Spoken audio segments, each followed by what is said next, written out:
Hello everyone, welcome back to Career First IAS academy. मेरा नाम है जय शर्मा और आज हम लेके आए हैं UPSC prelim PYQ analysis of geography 2015। Right, हम पीवाईक्यू की सीरीज डिस्कस कर रहे हैं, तो उसमें हमने 2013-14 कंप्लीट कर चुके हैं। So let's start with 2015। So the very first question is that what explains the eastward flow of the equatorial counter current. Right, यानी कि ये ओशन करंट पे है। तो इसको थोड़ा सा बेटर तरीके से अगर हमें समझना है तो हमें एक चीज समझनी है कि लेट्स से हम ये एक अर्थ का एग्जांपल ले रहे हैं और अर्थ के सेंटर में हम कंसीडर कर रहे हैं दैट इट इज इक्वेटर। ये हो गया 0 डिग्री पे। देन अगर हम इससे थोड़ा ऊपर आते हैं तो ये आ जाता है 5 डिग्री नॉर्थ एंड ये आ जाता है 5 डिग्री साउथ। ठीक है, एंड जो ये पर्टिकुलर रीजन है, जो 5 degree north and 5 degree south का जो ये रीजन है, this region is known as equatorial region. ये इक्वेटोरियल रीजन होता है। ठीक है, अब यूजुअली कैसा होता है कि इक्वेटोरियल रीजन कि अगर हम इसको और एक और चीज़ समझते हैं इसमें कि जब हम यहाँ पे देखते हैं कि this is 30 degree north and this is 30 degree south. ठीक है, तो जो 30 डिग्री नॉर्थ और 30 डिग्री साउथ के बीच का जो रीजन होगा that region is known as tropical region. ठीक है, 30 degree north and 30 degree south के बीच में ट्रॉपिकल रीजन हो गया, that is tropic of cancer से कैप्रिकॉन हो गया। राइट, एंड जो 5 degree north and 5 degree south है वो हो गया हमारा इक्वेटोरियल रीजन। अब यहां पे कैसा होता है कि एक बेसिक फिनोमेना हमें ये समझना है कि जो विंड्स चलती है, राइट, कि यहां पे विंड्स क्या चलती है कि अगर हम ये पूरा ही ले रहे हैं 30 डिग्री नॉर्थ से 0 डिग्री तक एंड 0 डिग्री से 30 डिग्री साउथ तक का अगर हम एग्जाम्पल लेते हैं तो यहां पे जो विंड चलती है वो नॉर्थ ईस्ट ट्रेड विंड चलती है और यहां पे ये साउथ ईस्ट ट्रेड विंड चलती है। यानी कि यहां पे विंड का डायरेक्शन क्या है, from east to west. Right, from east to west का डायरेक्शन है दोनों ही हेमिस्फीयर में। अब यूजुअली कैसा होता है कि ये पर्टिकुलर रीजन में ओशन होता है। अब ओशन के अंदर जो करंट आते हैं that is ocean current. So ocean current को एनर्जी कहां से मिलती है, वो ये विंड से मिलती है। राइट, तो ये विंड्स को कहा जाता है ट्रेड विंड्स। ये ट्रेड विंड्स ओशंस को एनर्जी देती है, यानी कि वो करंट देता है एंड वो करंट एक रीजन से दूसरे रीजन पे जाता है। तो यहां पे डायरेक्शन क्या है, ईस्ट टू वेस्ट। राइट, तो दोनों जगह पे आ जाएगा ईस्ट टू वेस्ट का डायरेक्शन आ जाएगा। तो इस तरीके से ओशन ईस्ट से वेस्ट की तरफ जाएगा। तो जो ओशन करंट होंगे इक्वेटोरियल रीजन की अगर हम बात कर रहे हैं between 5 degree north and 5 degree south में जो ओशन करंट जाएंगे वो ईस्ट टू वेस्ट में जाएंगे। तो जब ईस्ट टू वेस्ट में जाते हैं तो यहां पे जो करंट होगा this current will be known as north equatorial current and जो साउथ में होगा will be known as south equatorial current. अब होता यह है कि नॉर्थ इक्वेटोरियल करंट और साउथ इक्वेटोरियल करंट यहां पे अराउंड पैसिफिक ओशन में near South America, right, and South East Asia, वहां पे ये दोनों करंट मिलते हैं। यानी कि north equatorial current and south equatorial current एक साथ मिलते हैं। अब जब पानी एक साथ मिलता है यहां पे तो यूजुअली क्या होता है कि वो पानी का लेवल बढ़ जाता है। तो जब पानी का लेवल बढ़ जाएगा तो पानी में क्या कैरेक्टरिस्टिक्स है कि पानी हमेशा इवन रहता है, पानी अनइवन नहीं हो सकता, क्योंकि वो जैसे ही अनइवन होगा तो ग्रेविटी से वो पानी नीचे गिर जाएगा। तो यहां पे क्या हो रहा है कि पानी पाइलअप होता जा रहा है। तो जब ये पानी यहां पे पाइलअप होता जाएगा तो वो ग्रेडियंट क्रिएट करेगा, यानी कि ग्रेविटी हो जाएगी तो ये ग्रेडियंट क्रिएट करेगा और ये ग्रेडियंट से ग्रेविटी का पुल आ जाएगा। तो जो ग्रेडियंट क्रिएट होता है वो होता है towards from west to east का ग्रेडियंट क्रिएट होता है। यानी कि जो ocean currents east to west आ रहे थे वो यहां पे इकट्ठा हो गया, यहां पे पाइलअप हो गया एंड देन फिर वो वेस्ट से ईस्ट की तरफ करंट फ्लो करने लग गया। तो ये करंट क्या बन गया, this is counter equatorial current. Okay, तो ये काउंटर इक्वेटोरियल करंट बना है क्योंकि यहां पे ये दोनों विंड्स एक साथ आए हैं और ये विंड से क्या हो रहा है कि ये दोनों north equatorial current and south equatorial current एक साथ कन्वर्ज हो गए, कन्वर्ज होके वो पाइल अप हो गया, पाइल अप होके वो ग्रेडियंट क्रिएट किया, और वो ग्रेडियंट क्रिएट हुआ है फ्रॉम वेस्ट टुवर्ड्स ईस्ट। तो जो ईस्ट से वेस्ट पानी आया था वो वापस अब वेस्ट टू ईस्ट जाएगा और उसको काउंटर इक्वेटोरियल करंट कहा जाता है। ठीक है, तो इसका अगर हम ऑप्शन देखते हैं, that what explains the eastward flow of the What explains the eastward flow of the equatorial counter current? First, the Earth rotation on its own axis. No. The convergence of the two equatorial currents. That is right. Difference in salinity of the water. No. Occurrence of the belt of calm near the equator. That is also incorrect. So, इसका correct answer आ जाएगा option B. Okay. Yes. अब जो next question है, that which one of the following regions of India has a combination of mangrove forest, evergreen forest and deciduous forest. अब आप एक चीज समझो कि जहां पे तीन टाइप के फॉरेस्ट है, evergreen forest, mangrove forest and the deciduous forest, तो ये तीनों टाइप के फॉरेस्ट वहां होंगे जहां पे हाई डाइवर्सिटी रहती है। अब हाई डाइवर्सिटी वहां रहेगी जहां पे सन की एनर्जी भी बहुत है और रेनफॉल भी बहुत है।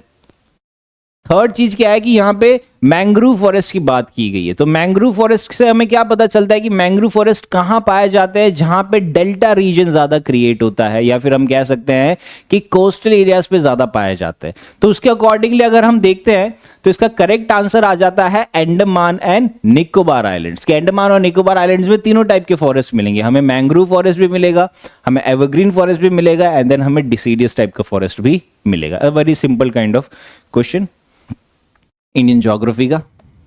नेक्स्ट है, consider the following statements, the winds which blow between 30 degree north and 60 degree south latitudes throughout the year are known as westerlies. ठीक है, तो जैसे हमने देखा कि इसमें कैसा है कि जो 30 degree north and 30 degree south के बीच में एक ट्रॉपिकल रीजन होता है।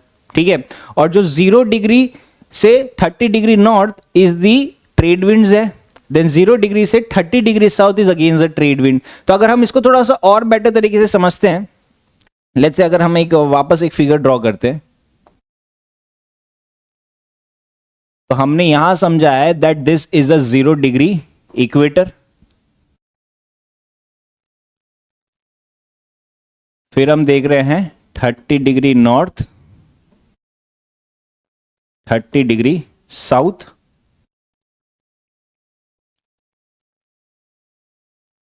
फिर आ गया 60 डिग्री नॉर्थ,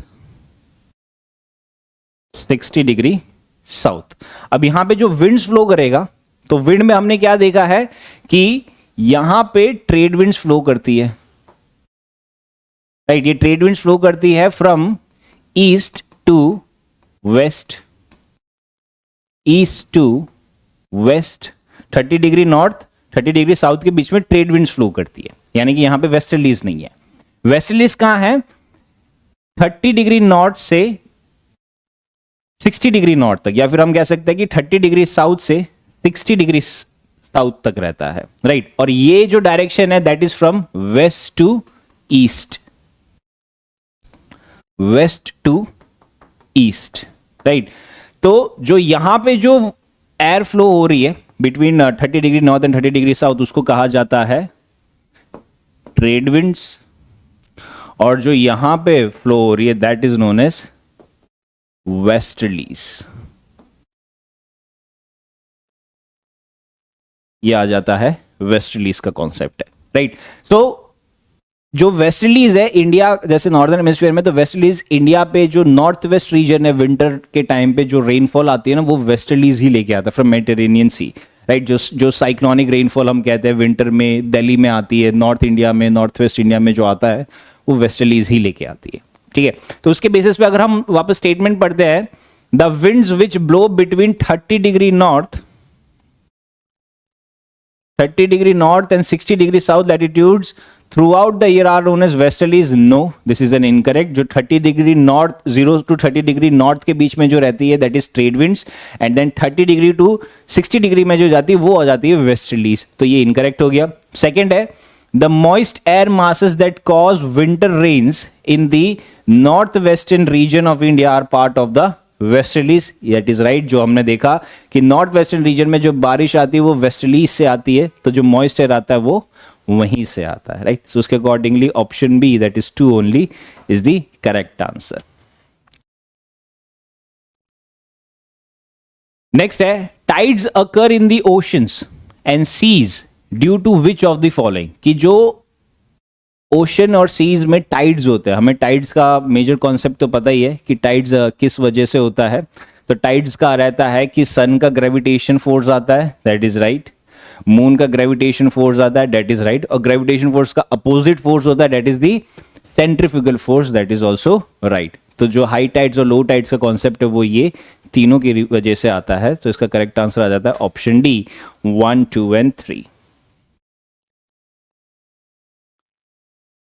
नेक्स्ट है, consider the following states in which of the above states do tropical wet evergreen forest occur, कि ट्रॉपिकल वेट एवरग्रीन फॉरेस्ट किस में आता है? वो अरुणाचल प्रदेश में आता है जो नॉर्थ ईस्ट में है, यस। मिजोरम में आता है, वो भी नॉर्थ ईस्ट में है, yes.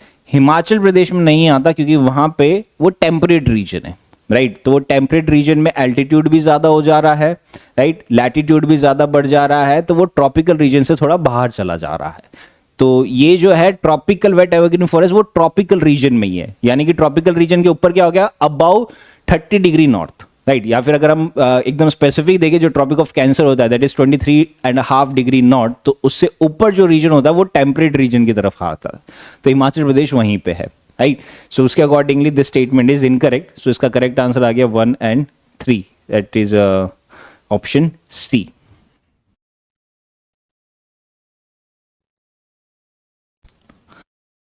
Which one of the following countries of Southwest Asia does not open out to the Mediterranean Sea? अब ये एक फैक्ट बेस्ड है, मैपिंग बेस्ड क्वेश्चन है जो 2014-15 में बहुत ज़्यादा न्यूज़ में आया था, कि ये पूरा रीजन न्यूज़ में आया था। हालांकि इसका करेक्ट आंसर है जॉर्डन, कि जॉर्डन जो है वो मेडिटेरियन सी से ओपन आउट नहीं होता है, राइट। तो उस बेस पे क्वेश्चन है जो अभी भी पूछता है यूपीएससी। लास्ट पूछा था कि इंडिया और जो अफगानिस्तान वाला इशू हुआ था जब तालिबान वापस पावर में आया था, तब वो वहाँ की ज्योग्राफी पे सवाल पूछा गया था। तो उसमें पूछा था कि इंडिया किस किस से बॉर्डर कर रहा है, तो उसके अंदर अफगानिस्तान ऑप्शन ही नहीं दिया, उसके अंदर ऑप्शन दिया कजाकिस्तान, उज्बेकिस्तान, तुर्कमेनिस्तान। तो वो यूजुअली हम इतना ज़्यादा नहीं देख पाते, ठीक है। सिमिलरली फॉर अफगानिस्तान के लिए भी पूछा गया कि अफगानिस्तान किससे बॉर्डर कर रहा है इसमें, राइट। तो हम अफगानिस्तान के ऊपर के जो कंट्रीज है हम उस पर इतना ध्यान ही नहीं देते, राइट, क्योंकि हमें वहाँ पे इतना कुछ मेजर डेवलपमेंट्स होता नहीं है, तो हमें वहाँ की ज्योग्राफी के बारे में इतना आइडिया नहीं रहता है, और यूपीएससी उसी का फायदा उठाता है। Yes, next in India in which one of the following type of forest is teak a dominant tree species, की टीक सबसे ज्यादा कहाँ मिलता है? तो टीक मिलता है tropical moist deciduous forest. Deciduous forest को हम मॉनसून फॉरेस्ट से भी कंसिडर करते हैं, राइट। सो इंडिया में डिसीडियस फॉरेस्ट काफी ज्यादा है और वहां पे टीक एक डोमिनेंट ट्री स्पीशीज जो सबसे ज्यादा मिलती है। नेक्स्ट है, each day is more or less the same, the morning is clear and bright with a sea breeze, as the sun climbs high in the sky, heat mounts up, dark clouds form, then rain comes with thunder and lightning, but the rain is soon over, right। तो ये usually कहां होता है? जैसे हमने ये वाला जो रीजन देखा, that is the equatorial reason, कि ये जो इक्वेटोरियल रीजन है ना, बिटवीन 5 डिग्री नॉर्थ से 5 डिग्री साउथ तक का जो रीजन है, ये एक इक्वेटोरियल रीजन है। यहाँ पे हाई टेम्परेचर होता है और हाई रेनफॉल होता है। अब यहाँ पे यूजुअली कैसा रहता है कि ऑलमोस्ट हर दिन सेम टाइप का टेम्परेचर रहता है, ठीक है, सेम टाइप की ह्यूमिडिटी रहती है, मॉर्निंग क्लियर और ब्राइट रहती है। बट जैसे जैसे दिन बढ़ता है, यानी कि धूप बढ़ती है तो गर्मी बढ़ती है, ह्यूमिड इतना ज़्यादा होता है कि वो सारा ह्यूमिड वेपर में बन जाता है, वो वेपर से तुरंत क्लाउड फॉर्म होता है, वो क्लाउड डार्क होता है और वो डार्क क्लाउड फिर रेन करता है, और जब वो क्लाउड्स में थंडर स्टॉर्म होता है तो उसके अंदर थंडर और लाइटनिंग दोनों होता है। एंड जैसे ही वो मॉइस्चर खत्म हो गया तो वो रेन बंद हो जाती है, राइट। तो ये रहता है in the equatorial region, right. So this is part of the equatorial region. So उसका करेक्ट आंसर आ जाता है option B. Okay, yes, so this is it from today's video. In the coming video we'll be covering more such kind of previous year questions. Till then, stay safe and study well. Thank you.